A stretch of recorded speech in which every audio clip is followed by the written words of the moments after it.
So here we are with another correction. The market is up, the market is down, Powell says this, Kramer says this.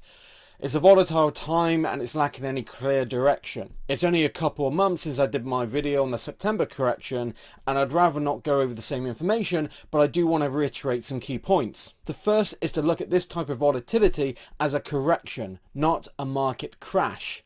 The key difference is that corrections are necessary, so there's no point panicking over them. It's been said again and again on how the market is overbought at an all-time high, but the issue isn't how indexes are reaching their highs, it's that specific companies have been pumped up to unprecedented levels due to an advantageous media coverage. Now, I talk a lot about the media, and that's because I take a very skeptical view on how information gets out to retail investors. And I blame the media for driving up the market by providing a channel for hedge fund managers and CEOs to pump their own investments. Tesla. Tesla gets incredibly undervalued, causing investors, particularly retail investors, to get ahead of themselves, following the momentum rather than their due diligence. I have a term for media pumped stocks. Idiot stocks.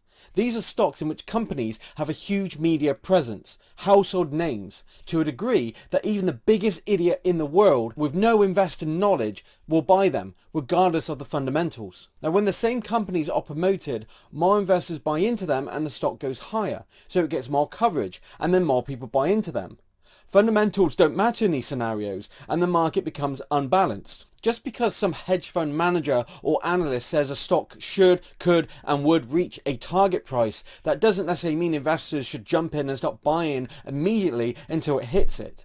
Often these companies need a sufficient amount of time for them to actually achieve that target price. The most stable companies on the market tend to have a history of gradual, consistent increases over a reasonable amount of time.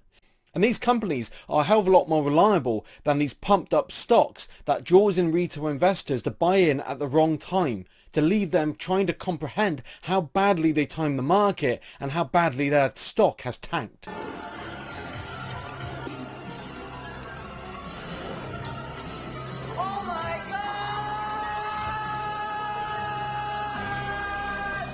So this type of correction was the inevitable result of poor investment choices.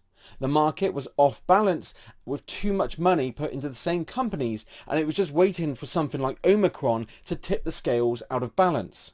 Like, COVID has been around for 2 years now, and I'm personally tired of the social distancing, getting ingrown hairs from wearing a mask. And I'm really pissed off with hearing maskless anti-vaxxers talk about how they had COVID and it wasn't such a big deal. There are real world implications to this virus spreading, and I follow the science. I wear a mask, I keep my distance, and I'm fully vaccinated. So I've never had COVID, and I'm alive and well to take advantage of the market at the moment. Now that the market's had a much needed kick in the ass and fearful investors are selling off, they are overcompensating, throwing out the baby with the bathwater, and that's where we can take advantage.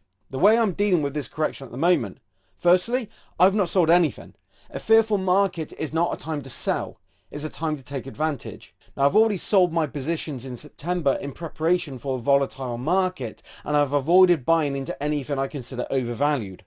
My plan is to grow back my original position by March, by setting a deadline, and I'm in no rush, and I can choose which dips I choose to take advantage of. Now, I'm not buying into massive household names just because the media has promoted them as buying opportunities. If I was ever interested in buying them at their current levels, I would have bought them by now. But I'm not going to jump in on them just because they've come down 10%. I'm mainly focused on companies already in my portfolio that I've already researched.